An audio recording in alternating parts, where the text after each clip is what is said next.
Sosial şəbəkələrdə, xüsusilə TikTok kimi platformalarda qeyri-etik davranışların artması qanunvericilikdə dəyişiklikləri gündəmə gətirib. Məsələ ilə əlaqədar İnzibati Xətalar Məcəlləsinə və İnformasiyanın Mühafizəsi haqqında qanuna bir sıra əlavələr hazırlanır. Əlavələrə əsasən cəmiyyətə açıq hörmətsizlik edən hərəkətlərə, əxlaqsız ifadələrin səsləndirilməsinə və insan bədəninin hissələrinin əxlaqa zidd şəkildə göstərilməsinə görə 500 manatdan 1000 manata dək cərimə tətbiq olunacaq.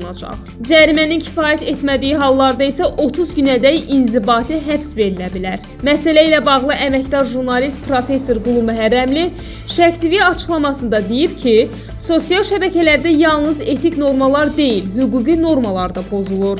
Sosial şəbəkədə baş verən olaylar bir çox hallarda insanların şəxsiyyətinin təhqir olunması, böhtanlar, yalanlar, cinayət tərkibi doğuran davranışlar, bunlar doğrudan ciddi narazılıq yaradır. Təəssüf ki, bir çox adamlar bu platformada davranışlarında bir çox hallarda təkcə etik kodeksə zidd olmayan yox, ümumiyyətlə qanuna zidd deməli davranışlar nümayiş edirlər.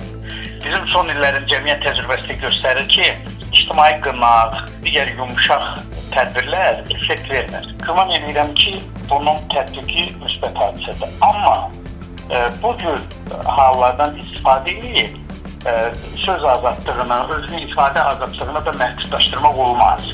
Ona görə ki, özünü ifadə, söz azadlığı, mətbuat azadlığı bu insanların azadlıqlarının əsasıdır.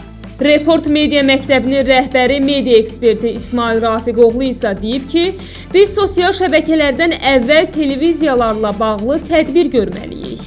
Sosial mediada əgər belə bir cərimələrin tətbiqi nəzərdə tutulursa, onda bu prosesdən öncə biz əslində televiziyalarla bağlı hansısa qərar qəbul etməliyik.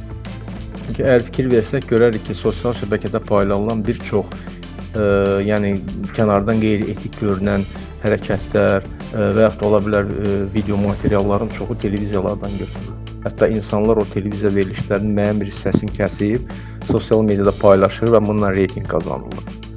Biz televiziya haqqında düşünməmişik. Televiziyada mövcud olan o qeyri-etik hərəkətlərin və yaxud qeyri-etik davranışın ucu-bucağı görünmür.